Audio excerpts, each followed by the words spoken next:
Assalamualaikum warahmatullahi wabarakatuh. Bagaimana kabarnya? Pada pertemuan kali ini, kita akan melanjutkan tentang lapisan bumi. Kita fokus pada litosfer. Pada litosfer ini, kita akan mulai pada bagian yang pertama. Siap? Litosfer. Litosfer berasal dari kata litos, yaitu batuan, dan sphera. Maka, dalam pengertian luas, litosfer adalah pembentuk muka bumi yang terdiri dari batuan dan mineral. Ketebalan litosfer itu sekitar 1.200 km dari permukaan tanah. Litosfer terdiri dari kerak bumi, dibagi menjadi kerak benua. Kerak benua merupakan kerak bumi yang berada di daratan, dan juga kerak samudra merupakan kerak bumi yang ada di dalam laut. Yang berikutnya mantel bumi terdiri dari mantel atas dan bawah, dan berikutnya adalah inti bumi yang terdiri dari inti luar dan inti dalam. Menurut Clark dan Washington, 75% litosfer itu tersusun dari silikon oksida dan aluminium oksida. Berdasarkan struktur bumi, ada dua teori mendasar yang perlu dipelajari. Yang pertama adalah teori tektonik lempeng, yang kedua adalah teori gempa bumi dan gunung berapi. Pada pertemuan kali ini kita akan membahas tentang teori tektonik lempeng. Yang pertama dari Alfred Wegener. Coba perhatikan gambar peta dunia tersebut. Jika kamu memotong gambar masing-masing benua yang ada, kemudian menyatukannya kembali, apakah yang akan terjadi? Ternyata potongan benua tersebut akan membentuk kesatuan seperti sebuah puzzle. Ini merupakan gambaran dari teori continental drift yang dikenalkan oleh Wegener. Dalam teorinya, Wegener menjelaskan bahwa pada zaman dahulu semua benua di bumi menyatu membentuk sebuah daratan yang sangat luas atau pangai. Kemudian sekitar 200 juta tahun lalu benua tersebut terpisah dan bergerak menjauh secara perlahan. Selain itu, penemuan fosil juga mendukung teori tersebut. Salah satunya adalah adanya fosil Mesosaurus di Amerika Selatan dan Afrika. Mesosaurus merupakan jenis reptil yang hidup di darat dan di air tawar. Ada juga fosil Sinoctatus yang ditemukan di Amerika Selatan dan Afrika. Kemudian ada juga fosil Lystrosaurus yang ditemukan di Afrika, India, dan Antartika. Ditemukan juga fosil tumbuhan Glossopteris yang ditemukan di Amerika Selatan, Afrika, India, Antartika, dan Australia. Jika benua pernah menyatu, maka bebatuan yang menyusun benua tersebut akan memiliki kesamaan. Misalnya, struktur bebatuan pegunungan Appalachian di Amerika Serikat memiliki kesamaan dengan batuan di Greenland dan Eropa Barat. Selain itu, struktur batuan di Amerika Selatan dan Afrika juga memiliki kesamaan. Kesamaan tersebut merupakan salah satu bukti fakta pendukung teori tersebut. Namun, teori dari Alfred Wegener itu tidak dapat menjelaskan pergerakan dan perpisahannya benua-benua tersebut, sehingga teori tektonik lempeng dari Alfred Wegener ditolak. Pada awal tahun 1960, seorang ilmuwan dari Princeton University yang bernama Harry Hess mengajukan teori yang bernama seafloor spreading atau pergerakan dasar laut. Hess menyatakan bahwa di bawah kerak bumi tersusun atas material yang panas dan memiliki massa jenis yang rendah. Akibatnya material tersebut naik ke punggung kerak samudra, kemudian material bergerak ke samping bersama dasar kerak samudra, sehingga bagian dasar kerak samudra tersebut menjauh dari punggung kerak samudra dan membentuk sebuah patahan. Karena dasar kerak samudra menjauh sehingga terbentuk patahan, maka magma akan naik ke atas dan mengisi patahan tersebut. Magma yang telah sampai ke patahan akan mendingin dan membentuk kerak yang baru. Teori seafloor spreading ini mampu menjelaskan bagaimana proses terbentuknya lembah maupun gunung bawah laut. Selain itu diketahui bahwa usia batuan pada punggung kerak samudra lebih tua daripada batuan pada dasar kerak samudra. Pada tahun 1960, para ilmuwan mengembangkan sebuah teori berdasarkan teori continental drift dan seafloor spreading.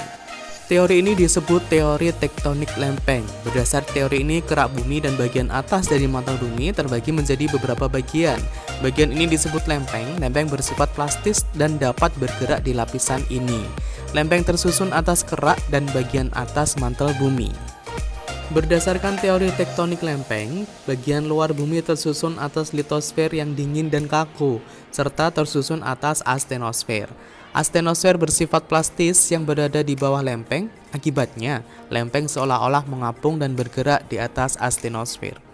Ketika lempeng bergerak, akan terjadi interaksi antar lempeng. Lempeng dapat bergerak saling menjauh dan memisah.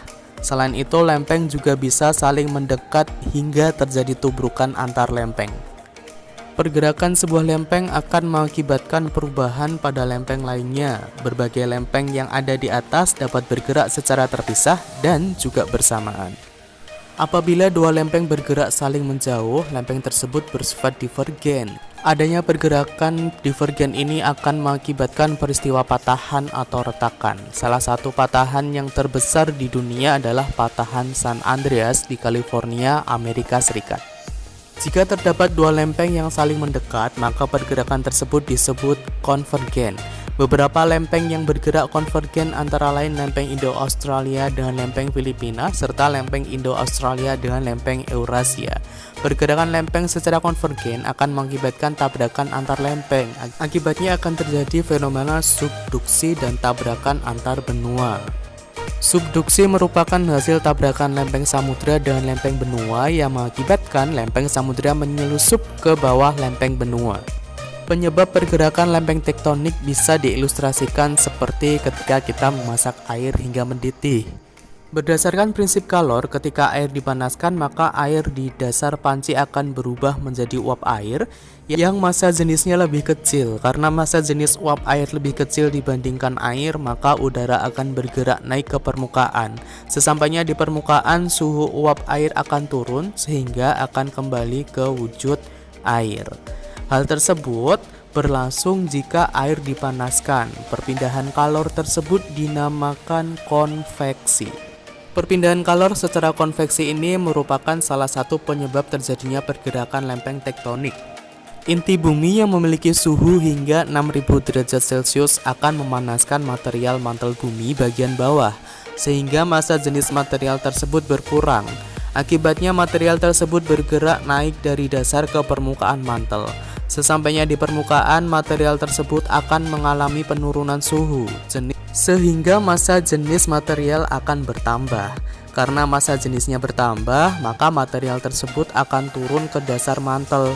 Di dasar mantel, material tersebut akan terkena panas bumi, sehingga proses konveksi terjadi terus-menerus seperti pada gambar tersebut. Berdasarkan teori ini, ilmuwan berhipotesis bahwa konveksi inti bumi menyebabkan pergerakan lempeng. Berdasarkan penjelasan tersebut, kamu dapat mengetahui bahwa bumi merupakan planet yang dinamis dengan bagian inti yang panas. Panas dari inti bumi akan berpindah secara konveksi sehingga mengakibatkan pergerakan lempeng. Ketika lempeng bergerak, maka akan terjadi interaksi antar lempeng.